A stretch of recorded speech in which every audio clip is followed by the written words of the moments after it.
Assalamualaikum warahmatullahi taala wabarakatuh. My name is FADZLINA BINTI ALIAS and I will be your speaker for today. About 60% of the 32 million Malaysian population still fail to throw their garbage into trash bins, although the facility had been adequately provided for them, said Housing and Local Government Minister Zuraida Kamarudin as written in The Sun dated 26 January 2019. Heaps of trash dumped on streets are not only unsightly, they are dangerous too, posing health hazards to people and threats to the environment. Malaysian communities have still not cultivated the habit of disposing of their garbage properly, and this should be addressed in efforts to make our country clean. Today, I want to persuade all of you to focus on one easy yet often overlooked steps to better Malaysia, which is facts of mannered littering. Everyone must practice disciplined littering. Consequences of littering includes bringing the bad image of Malaysia, dirty flood and spread of disease. Some might think that cleanliness of our surrounding is the cleaner's jobs.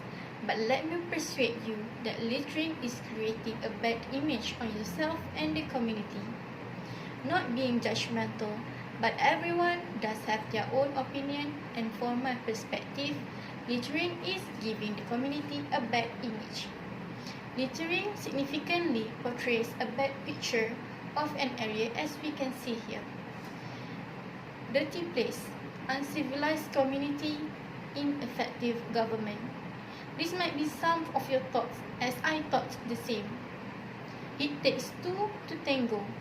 Not a single one person can be blamed on this situation, but a whole community. Laziness and carelessness have bred a culture of habitual littering through the community. It is common to see people to discard trash out of the windows or balconies, probably because they are too lazy to put it in the rightful places. Carelessness has also made people to just throw their rubbish anywhere without even thinking about it. It also affects others, especially kids and youngsters who watch and learn as they are growing up. Is it fair to give everyone a bad image on someone else's attitude?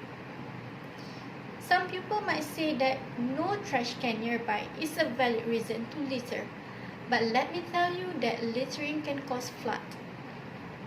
I am of the opinion that littering can cause dirty flood.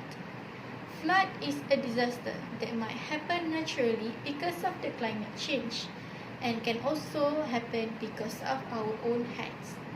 Garbage litter somehow bin in drains and clog them. This causes floods as the rainfalls can no longer move freely through the drains, sewer, river and to the sea. Even if the rains can move around the flow, it will also bring the trash with them. Hence, whenever flood happens in an area, the garbage also floods and scatters everywhere with the current, making the garbage to disperse wider and carry pests. This happened to me last year, where we faced flash floods, and after the flood, my house was full of cockroaches and ants, which had never been there in the house before. Generally, it is thought that flood caused by the weather or the monsoon, but in my view, floods are mostly caused by unattended drains which are occupied by our litters. While some might believe that there are no consequences of littering, but let me persuade you that it can cause disease which can be an endemic to our country.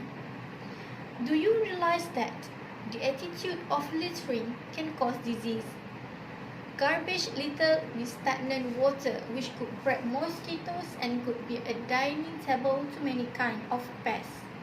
Example of endemic that had occurred in Malaysia is dengue, which reported 26,365 cases in 2021. Heap of rubbish will also breed other pests such as cockroaches, mice and flies. This can be illustrated as in the Straits Times dated January 1, 2022, which the article are entitled Post-Floods, Discard Domestic Waste to Avoid Flood-Borne Disease. Malaysian Fire and Rescue Department Director General Datuk Seri Muhammad Hamdan Wahid said the public have to dispose of their domestic waste more frequently so that it would not carry away should floods occur again, to avoid the risk of being infected or spreading disease caused by rat urine. To conclude this speech today, I would like to remind you the drawbacks of littering with our small hands. First, littering is creating bad image and reputation of Malaysia as Islamic country. Second, littering detriments of dirty floods. And last but not least, littering will bloom the spread of disease. Hence, everyone must normalize and practice disciplined littering. To end this speech, I would like to share with you a quote. Cleanliness is a part of the faith. That's all from me. Thank you.